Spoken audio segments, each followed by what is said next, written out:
Ya está con nosotros Pablo Roberto, gracias por venir. Gracias a vosotros. Estaba llamando diciendo que tienes que venir rápido, es que tienes muchísimo lío, Pablo, hijo. Bueno, estamos haciendo bastantes cosas y a veces se acumulan. Es verdad que buenas noticias a través de las redes sociales de sentencias y de trabajos que hacéis en Rober Asesores, que conseguís ganar muchas cosas. Estamos muy contentos, ¿no? Tenemos un índice de éxito por encima del 90% en los últimos 5 años de asuntos judiciales y algunos de ellas se hacen con los medios, otros las tratamos con el cliente y al final lo importante es que el cliente esté contento, que la gente esté a gusto y que siga confiando en nosotros. Y que sigan confiando, por supuesto. Tenemos que retomar la conversación que teníais en MyToo la semana pasada, hablando de los accidentes, cómo actuar en el caso de los accidentes, de qué forma tiene que ir una persona si sufre pues un percance de estas características. Estabais hablando dejasteis la conversación la semana pasada en el tema del abogado. ¿Quién tiene que asumir el abogado cuando hay un accidente, cuando se provoca o se genera, mejor dicho, no se provoca? Si tú eres digamos, para no entrar en términos muy complicados y que la gente además muchas veces me dice, no, es que cuando lo hablas así lo entendemos mejor. Bueno, pues el titular del seguro, el que tiene el seguro, por la póliza, tiene derecho a que le paguen los gastos del abogado, es decir, si una persona va en su coche y recibe un impacto por detrás, por ejemplo, de otro, los gastos que se originan por la reclamación te los cubre tu seguro. Lo que hay que hacer es un trámite muy sencillo. Primero, acudir a un profesional, a quien quieras. Ese profesional comunica a tu compañía que quiere que ese asunto sea defendido por ese despacho, ¿no? O sea, una simple comunicación en la que se dice, oiga, a partir de hoy este es mi abogado, este es mi procurador y es a ellos a los que usted tendrá que pagar. Quiere decir que si alguien sufre un daño, lo que le corresponda, la indemnización que le corresponda, va a ser íntegra, porque los gastos que se originen de abogado y procurador los va a asumir la compañía. Siempre decimos que la indemnización ojalá sea lo más pequeña posible, porque, y esto es un tema que lo comentaba yo por la mañana con una persona, a mayor indemnización suele ser porque las secuelas son mayores, no porque haya aquí nadie tenga la varita mágica, ni de obtener mayores indemnizaciones, ni nada. Los accidentes de tráfico están tasados, lo que hay que hacer es acudir a profesionales y seguir un procedimiento, ¿no? El procedimiento es relativamente sencillo, pero bueno, como estábamos el otro día comentando con Emma y ahora contigo, un poco pues lo voy a explicar muy fácilmente para que la gente sepa un poco el procedimiento y sobre todo en esos primeros días que uno tiene un accidente y no sabe lo que tiene que hacer. Bueno, lo primero, acudir a un abogado siempre y a partir de ahí lo normal es que ese abogado interponga una denuncia en vía penal contra el otro conductor. ¿Qué sucede?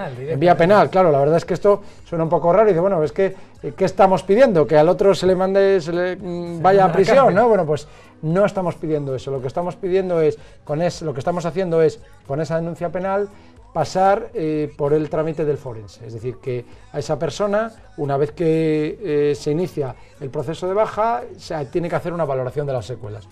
A un accidentado se le paga tanto por los días que está de baja como por las secuelas que ha tenido, pues si le ha quedado una cicatriz, si ha quedado un brazo bien o mal, o cualquier tipo de secuela mayor, o incluso le da una incapacidad, que no puede trabajar, pues todo eso, yo creo que desgraciadamente, no sé si afortunado desgraciadamente, probablemente desgraciadamente, está cuantificado y está valorado todo, hasta la muerte de una persona, ¿no?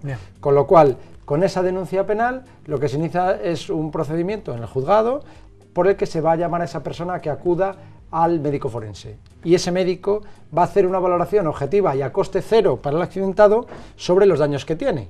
Claro. Quiere decir que si el abogado está asumido por la compañía y que si el forense es un médico del juzgado que no tiene ningún coste, pues que esa persona tampoco tiene que complicarse mucho más la vida y es un médico oficial que le va a facilitar pues, a esa persona los datos objetivamente. Le va a decir, oiga, mira, pues usted está tantos días de baja, tiene estas secuelas, a partir de ahí, si el proceso es de una trascendencia penal, continúa por la vía penal, pero lo normal es que el proceso penal pare ahí con el informe del forense y lo que se haga sea o bien iniciar una negociación con la compañía en vía extrajudicial o interponer una demanda en vía civil para reclamar los daños cuantificados.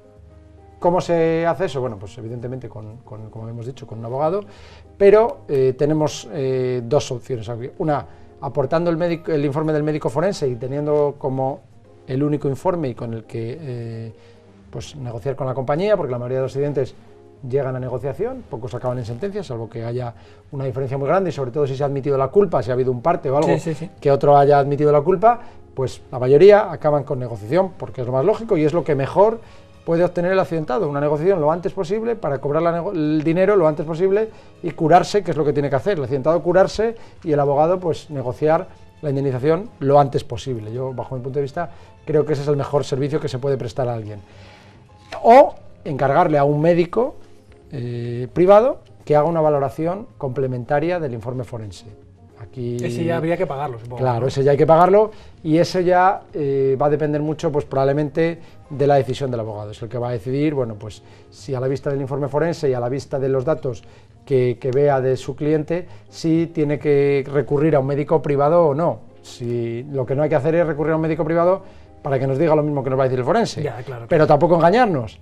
Tampoco decir, no, recurro a un médico privado y que ponga lo que yo quiero que ponga, ¿no? O sea, el médico privado tendrá que hacer la valoración. Tenemos grandísimos profesionales en León que hacen valoraciones buenísimas, pero con datos objetivos. No caigamos en hacernos trampas a nosotros mismos y en creer que, bueno, que es que a alguien le ponemos tantos días de más a ver si cuela.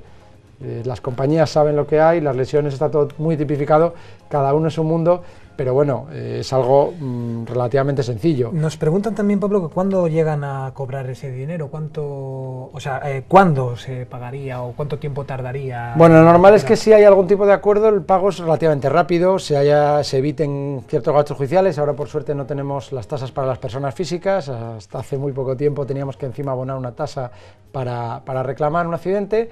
Si es un acuerdo, el pago suele ser inmediato y normalmente suele ser en cheque o en transferencia a la cuenta del cliente.